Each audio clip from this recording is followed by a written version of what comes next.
ആമയിഴഞ്ചാൻ തോട്ടിലകപ്പെട്ട ശുചീകരണ തൊഴിലാളിയായ ജോയിയെ രക്ഷപ്പെടുത്താൻ സമാനതകളില്ലാത്ത രക്ഷാദൌത്യത്തിനാണ് ഫയർ ആൻഡ് റെസ്ക്യൂ സംഘം നേതൃത്വം നൽകിയത്.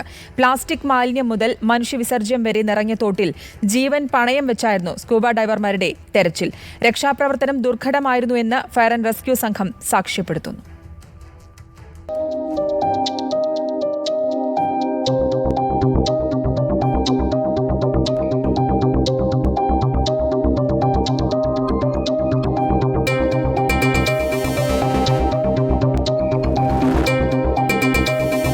ജോയിയെ കണ്ടെത്താൻ ശനിയാഴ്ച രാവിലെ 11:15 തുടങ്ങിയതാണ് രക്ഷാപ്രവർത്തനം. മാലിന്യം നിറഞ്ഞ ആമയിഴഞ്ചാൻ തോട്ടിൽ സ്കൂബ സംഘത്തിന്റെ നേതൃത്വത്തിലായിരുന്നു തെരച്ചിൽ. തിരുവനന്തപുരം റെയിൽവേ പ്ലാറ്റ്ഫോമിനടിയിൽ വീതി കുറഞ്ഞ ടണലിൽ ജീവൻ പണയം വെച്ചായിരുന്നു പരിശോധന.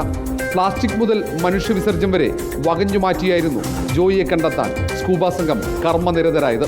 വളരെ ക്രിട്ടിക്കലായിട്ടുള്ളൊരു സിറ്റുവേഷൻ ആയിരുന്നു നമ്മളിവിടെ വരുമ്പോൾ തന്നെ. സെർച്ച് നടത്തുക എന്ന് പറഞ്ഞു കഴിഞ്ഞാൽ നമുക്ക് കാഴ്ചയില്ല, ഒട്ടും കാണാൻ പറ്റുന്ന വിസിബിളായിട്ടുള്ളൊരു സ്ഥലമല്ല.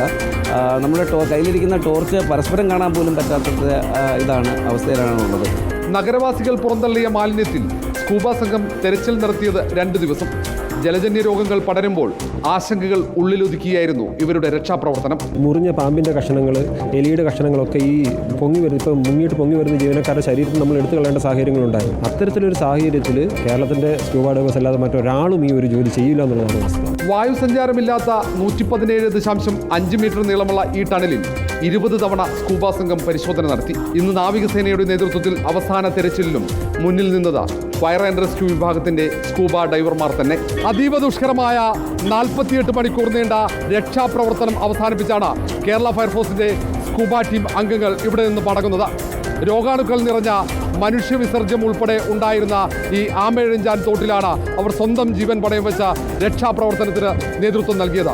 ഒരുപക്ഷെ കേരളത്തിന്റെ റിയൽ ഹീറോസ് കേരള ഫയർഫോഴ്സ് ആണെന്ന് പറയാതെ വയ്യ. വീഡിയോ ജേർണലിസ്റ്റ് വിനയനൊപ്പം reporter R Roshipal, in reporter, Thiruvananthapuram.